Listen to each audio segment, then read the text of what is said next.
नमस्कार दोस्तों, स्वागत है आपका एग्जाम स्टडी में। कैसे हैं आप सब दोस्तों? बात करने वाले हैं डैम सेफ्टी बिल की। और हाल ही में ये न्यूज़ में था क्योंकि अभी हाल ही में लोकसभा में बिल पारित हुआ है और बड़ी मशक्क़त के बाद, हालांकि अपोजिशन ने काफ़ी सारे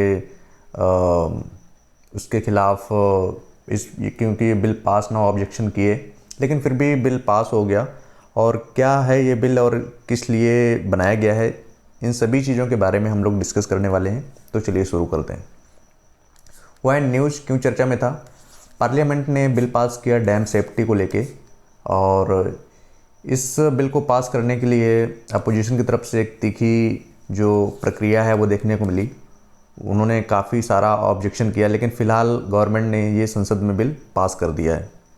तो दोस्तों, आप देख रहे हैं कि ये बिल हालांकि 40 साल पहले ही पास हो जाना चाहिए था, लेकिन 40 साल से इस बिल को पास होने में बहुत सारी प्रॉब्लम आ रही थी, अड़चनें आ रही थी।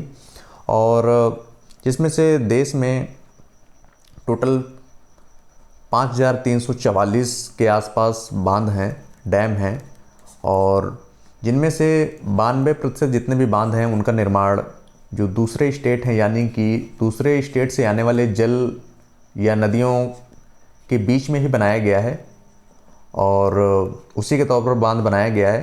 तो लगभग 92% ऐसे बांध हैं जिनका राज्य में उनके राज्य में जो भी नदियां हैं उनके द्वारा नहीं बनाया गया है, और वहाँ से दूसरे राज्य से नदियाँ आती हैं और उनके बीच में ही डैम को कंस्ट्रक्ट किया गया है। तो टोटल अगर बांधों की संख्या है 5344 के आसपास, ऐसा जो गवर्नमेंट है उसका डेटा है। तो दोस्तों, इसके प्रोविज़न कौन कौन से हैं, इसके नियम कौन कौन से हैं, प्रबंध कौन कौन से हैं, इसके बारे में डिस्कस करेंगे। The bill will be mandate formation of a state provide for surveillance dam safety organisation responsible for the dam safety. तो जो ये बिल है ये किस लिए है? क्योंकि जो डैम है, स्टेट में जो भी डैम बनाए गए हैं उनकी सर्विलांस यानी कि निगरानी करने के लिए, और साथ ही उसकी सेफ्टी के लिए एक ऑर्गेनाइजेशन रिस्पॉन्सिबल होगा पूरी डैम की सेफ्टी के लिए। तो ये इसके प्रावधान हैं। साथ ही a national dam safety authority जो होगी वो फॉर्म की गई है, किसको? डैम की इंजीनियरिंग से लेके हैंडल करने के लिए, साथ ही जो डैम सेफ्टी मैनेजमेंट है उसको हैंडल करने के लिए एक नेशनल डैम सेफ्टी अथॉरिटी यानी कि national dam safety authority NDSA form की गई है। इससे संबंधित जो भी सुरक्षा होगी, जो भी मैनेजमेंट होगा, जो भी इंजीनियरिंग होगी, उन सभी को लेके ये जो अथॉरिटी है वो देखरेख करेगी। दोस्तों, इसके ऑब्जेक्टिव कौन कौन से हैं? पहली बात तो ये एक सर्विलांस प्रोवाइड कराएगा, कोई भी निगरानी वगैरह डैम में क्या हो रहा है क्या नहीं हो रहा है, सारी चीज़ें सर्विलांस के तहत आएंगी।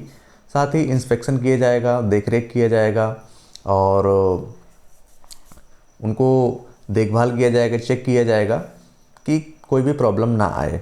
साथ ही prevention of dam failure related disaster, यानी कि डैम के फेल होने से किसी भी तरीके का कोई खतरा ना हो, कोई नुकसान ना हो, उससे संबंधित भी प्रावधान इसमें किए गए हैं। साथ ही provide for institutional mechanism to ensure their safe functioning, यानी कि उसमें जो भी फंक्शन यानी कि जो भी कार्य हो रहे हैं वो सेफ तरीके से हों, उसको मैकेनिज़्म को लेके एक इंस्टीट्यूशनल मैकेनिज़्म एक सुनिश्चित कराएगा। उसके जो भी कार्य हो रहे हैं डैम में उन सभी को लेके काफ़ी सारे इसमें ऑब्जेक्टिव रखे गए हैं। साथ ही दोस्तों, अपोजिशन जो के तौर पर तमिलनाडु ने कहा उसकी राज्यों के बीच में जो भी है उनके बीच में मतभेद होगा, कोई भी उनके मताधिकारों को लेके उल्लंघन करेगा या मतभेद हो सकते हैं, तो इसको लेके सेंट्रल गवर्नमेंट ने कहा कि नहीं नहीं, ऐसा कुछ भी नहीं होगा और किसी भी तरीके का कोई मतभेद नहीं होगा। कोई राज्य है तो उस पर दूसरा राज्य किसी भी तरीके का कोई हस्तक्षेप नहीं करेगा। तो इसको लेके सारी चीज़ें क्लियर करी हैं। दोस्तों, यहाँ पर एक क्वेश्चन आता है कि जो हमारे केंद्रीय जल शक्ति मंत्रालय मंत्री हैं वो कौन हैं? वो हैं गजेंद्र सिंह शेखावत। और ये काफ़ी इम्पॉर्टेंट क्वेश्चन बनता है, क्योंकि जब भी आप कोई टॉपिक पढ़ते हैं तो उससे संबंधित जो भी मिनिस्टर हैं, जो भी मंत्रालय आता है, वो सभी आपको पता होना चाहिए।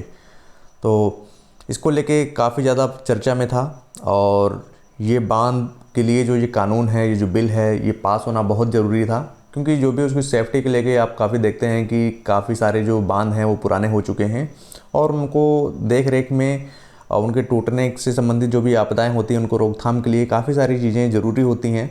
तो एक बिल पास करना ज़रूरी था जिससे संबंधित जो भी सर्विलांस वगैरह हैं, जो भी उसकी सेफ्टी से संबंधित, कंस्ट्रक्शन से संबंधित जो भी चीज़ें हैं वो उसके अधीन आ सकें। तो दोस्तों ये कुछ इंपॉर्टेंट चीज़ें थी जो मैं आपको बताने वाला था। Okay, thank you all. कैसा लगा आपको? फिर भी अगर आपको कोई भी डाउट है या कोई भी आपका सजेशन है तो आप मुझे दे सकते हैं। Okay, thank you.